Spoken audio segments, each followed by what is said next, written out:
20,000 youth इससे जुड़ेगा और 10 वर्ष का ये एमओयू प्रारंभ होने जा रहा है। अगले 9 महीनों के अंदर इंफ्रास्ट्रक्चर क्रिएट करने की कार्रवाई होने के साथ ही इस कार्यक्रम को हम लोग आगे बढ़ाने जा रहे हैं। उत्तर प्रदेश के युवाओं के लिए यह एक अवसर है। इसके साथ ही इसमें विश्वकर्मा श्रम सम्मान के साथ ही युवाओं, प्रदेश के युवाओं को 2 करोड़ युवाओं को हम टैबलेट अथवा स्मार्टफोन उपलब्ध करवाने की कार्रवाई कर रहे हैं, जिसमें 20 लाख से अधिक युवाओं को अब तक सुविधा उपलब्ध कराई जा चुकी है।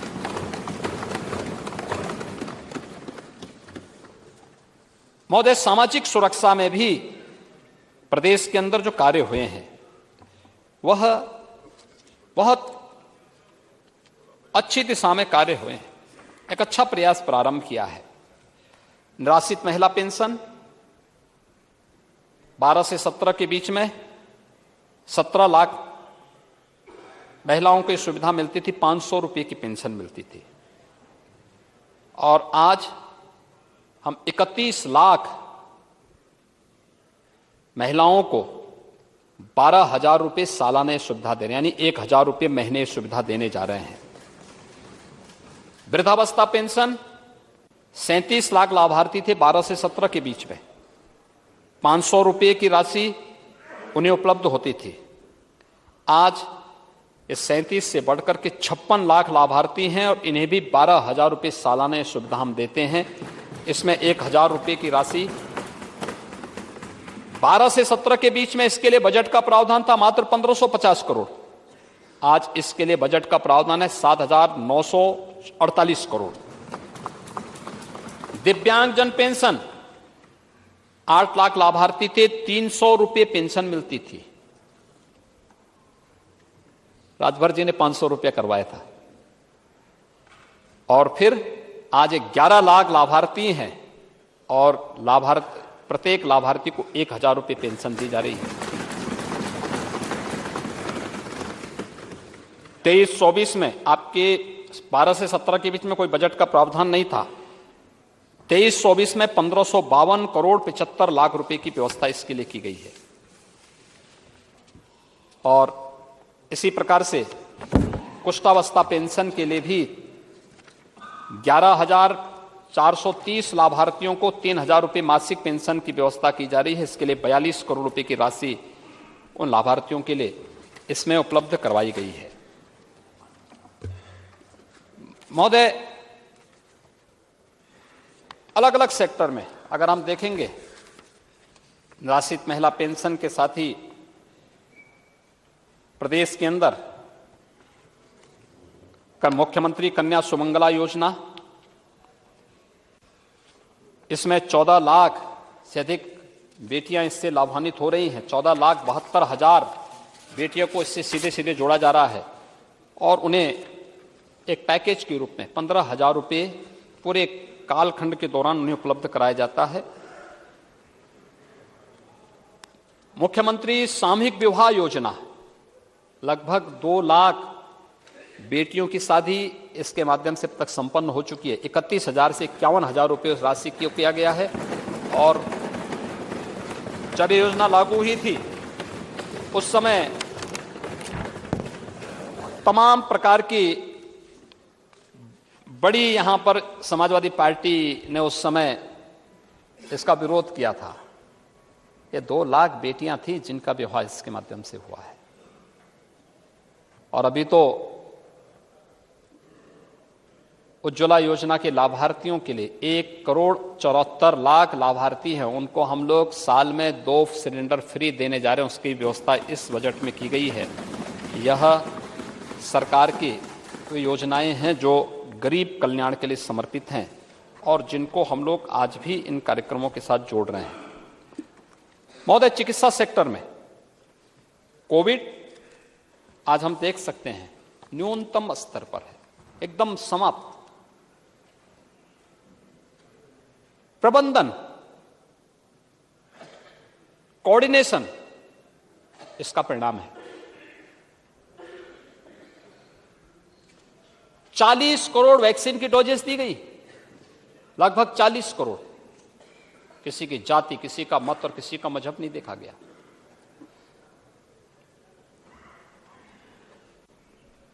पिछले 3 वर्ष से हर गरीब को 15 करोड़ लोगों को फ्री में राशन की सुविधा उपलब्ध करवाई जा रही है, जिससे भूखमरी की स्थिति ना आने पाए।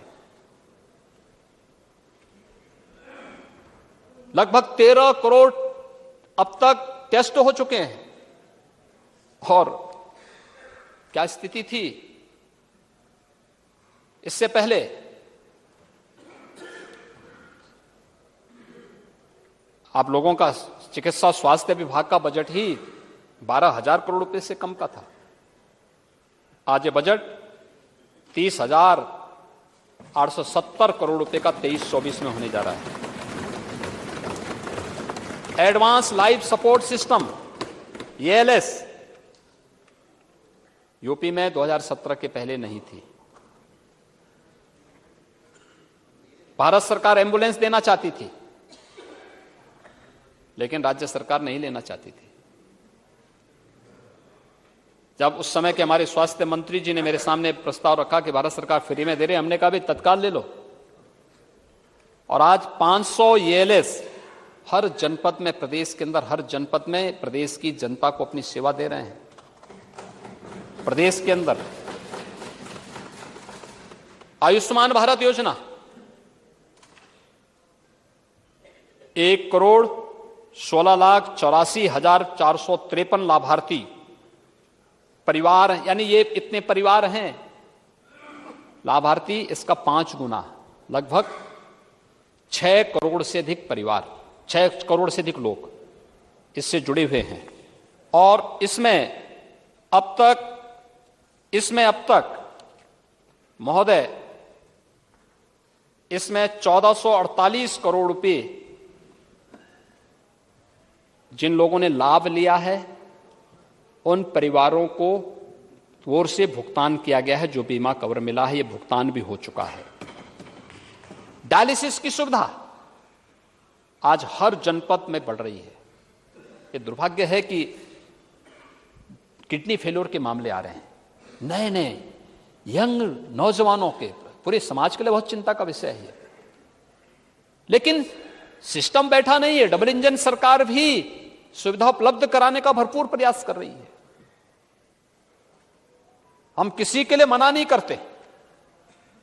लखनऊ की OPD की बात हो रही थी, राज्य के लोग तो आते ही हैं, राज्य के लोग तो आते ही हैं, अगल बगल के राज्यों के और राष्ट्रों के लोग भी आते हैं। लखनऊ में आते हैं, उत्तर प्रदेश में आते हैं, वाराणसी, गोरखपुर, प्रयागराज, झांसी, आगरा, नोएडा, इन जगहों पर आते हैं। ये मानवता की सेवा है, हम इसमें भेद नहीं कर सकते। कोई भी आएगा उसको सेवा देंगे और भरपूर सहयोग करेंगे, और उसके तहत एक कार्यक्रम कराए जा रहे हैं।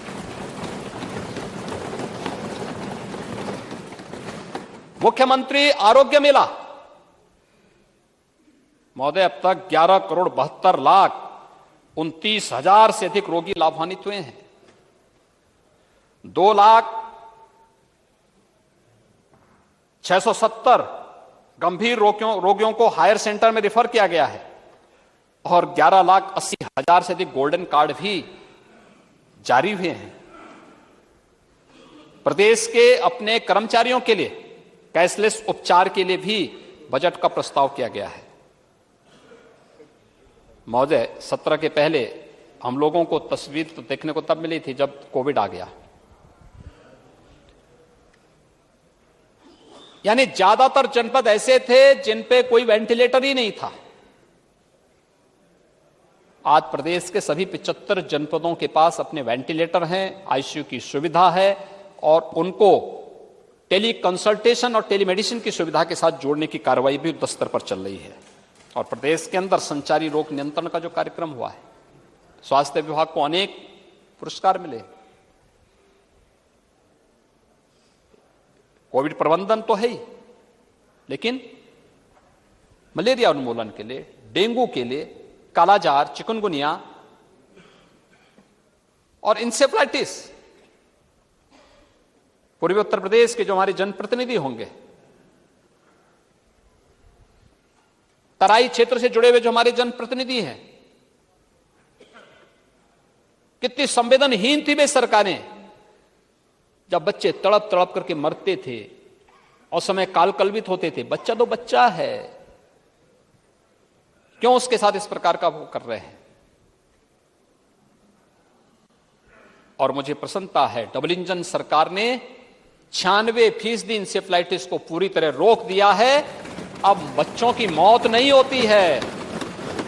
और संचारी रोग नियंत्रण के लिए साल में 3 से 4 बार विशेष संचारी रोग नियंत्रण के अभियान भी चलते हैं।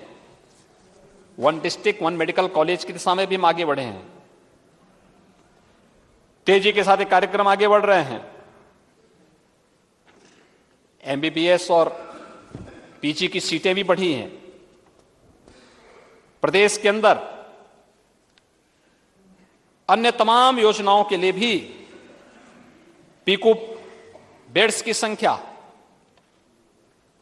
आज यहां पर प्रदेश के अंदर काफी बढ़ाई गई। ये पीडियाट्रिक आईसीयू होता है, 16-17 में केवल 150 थी, आज इनकी संख्या बढ़ करके 6,700 से अधिक हो चुकी है। मिशन निरामया में 300 संस्थाओं में नर्सिंग और पैरामेडिकल के पाठ्यक्रम शुरू हो रहे हैं। 33 वर्षों से बंद पड़े 35 एएनएम सेंटर में प्रशिक्षण फिर से प्रारंभ हो गया है। अब सोचिए, जिन बेटियों को वहां एडमिशन मिला होगा, उसके बाद रोजगार की गारंटी होगी, लेकिन इसके लिए संवेदना चाहिए। पोषाहार में महिला स्वयंसेवी समूहों के द्वारा आज रेसिपी आधारित टेक होम राशन के आधार पर वितरण की व्यवस्था की गई है। आंगनबाड़ी कार्यकर्तियों को 1,77,000 से अधिक स्मार्टफोन उपलब्ध कराए गए हैं। सारे डाटा अपलोड हो रहे हैं। और अगर प्रदेश के अंदर हम लोग नेशनल फैमिली हेल्थ सर्वे की रिपोर्ट को देखेंगे तो उत्तर प्रदेश ने पिछले 5 वर्ष के अंदर बेहतर काम करने की दिशा में कदम बढ़ाए हैं। रिजल्ट अच्छे आए हैं। कुछ में नेशनल एवरेज और कुछ में नेशनल एवरेज से भी आगे बढ़कर के उत्तर प्रदेश आज काम कर रहा है। ये हेल्थ सेक्टर की स्थिति है। और प्रदेश के अंदर अभी हम लोगों ने प्रदेश के अंदर अलग अलग क्षेत्र में भी कार्य प्रारंभ किया है। एंटी नार्कोटिक्स टास्क फोर्स का गठन भी प्रदेश के अंदर किया गया है। प्रदेश के अंदर तमाम अन्य कार्यक्रम तेजी के साथ आगे बढ़ रहे हैं, लेकिन इसके लिए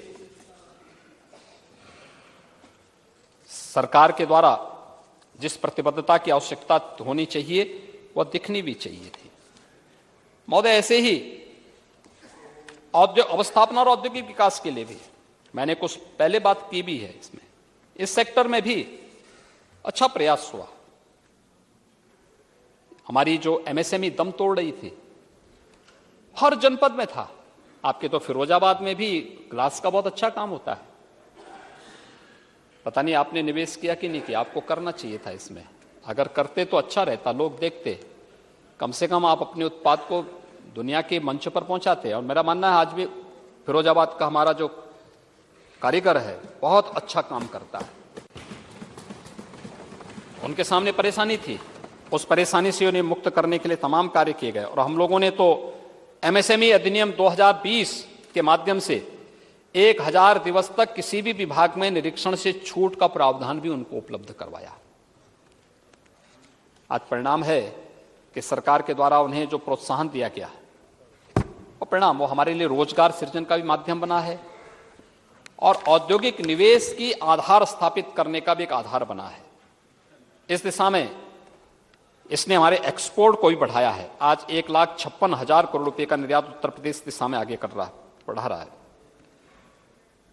महोदय, ऐसे अलग अलग फील्ड में, हथकरघा में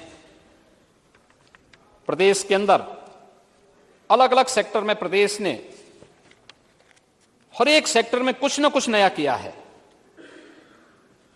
प्रदेश के अंदर हम लोगों ने विद्युत वितरण की कार्रवाई को भी आगे बढ़ाया है। आपके समय में विद्युत वितरण में भी भेदभाव होता था, अब भेदभाव नहीं होता। अब तो सभी 75 जनपद एक समान रूप से बिजली प्राप्त करते हैं। 1,21,000 से अधिक मजरों में तो विद्युतीकरण का काम संपन्न किया गया।